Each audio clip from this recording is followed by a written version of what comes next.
स्वर्ग बन जाएगा। ऐसा सुंदर सुंदर उपदेश दिया सुनैना ने।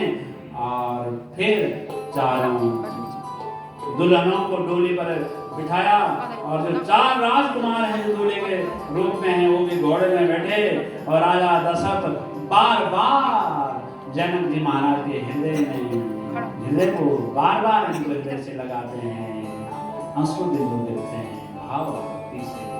ऐसा होना चाहिए जीवन में, ऐसा घर गृहस्थ और ऐसे राजा हो, ऐसा दूल्हा दुल्हन हो, ऐसी प्रजा हो। वहाँ की प्रजा भी ऐसी और यहाँ की प्रजा भी ऐसी है। और विदाई दे दी, चारों डोलियां, चारों राजकुमार, चारों दुल्हन पहुंच गई अयोध्या में। बोले अयोध्या धाम। बस अब 2 मिनट में थोड़ी सासू भेंट करवा दें, ठीक है? जरूरी। द्वार पर गए, जैसे बड़ा द्वार पर गए और मुख्य द्वार पर जो तीनों जो सासू है, यहाँ तो 3 है, तीनों सासू खड़ी है, सुंदर श्रृंगार किया हुआ है और हाथ में उनकी सोने की थाली, उसमें चंदन कंकन सब लिया हुआ है। दली दुर्वा मंगल जो चीज होती है वो सब रखी हुई है। और आती है दुल्हन, आती है, दूल्हे आते हैं, दुल्हनों को तिलक करती है, दूल्हों को भी तिलक करती है। और अब क्या करती है सास, सुनो, यहाँ जब ज़्यादा सास ही दिख रही मुझे, अधिकतर सास है। ये सास क्या करती है, अपने गले का उतार करके बहू के गले में डाल देती है। हे बहू, मुझे मेरी सास ने दिया था ये, अब तुम आ गए हो, अब ये घर आपका है।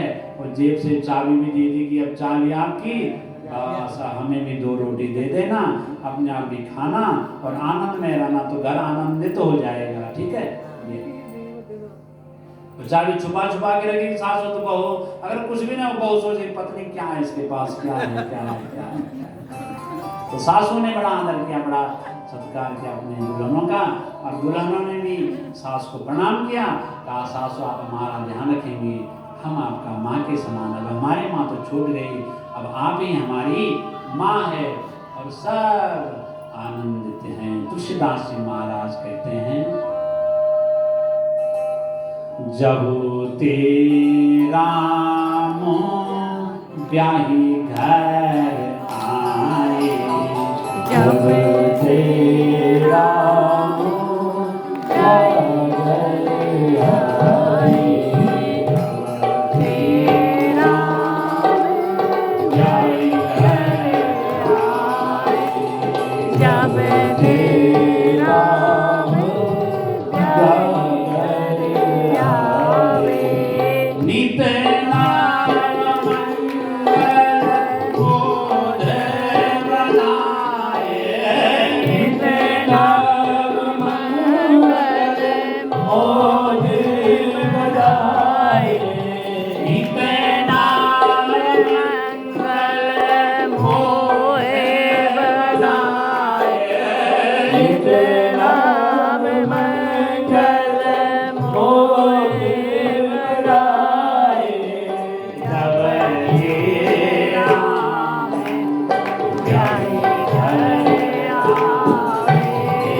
देख के पकड़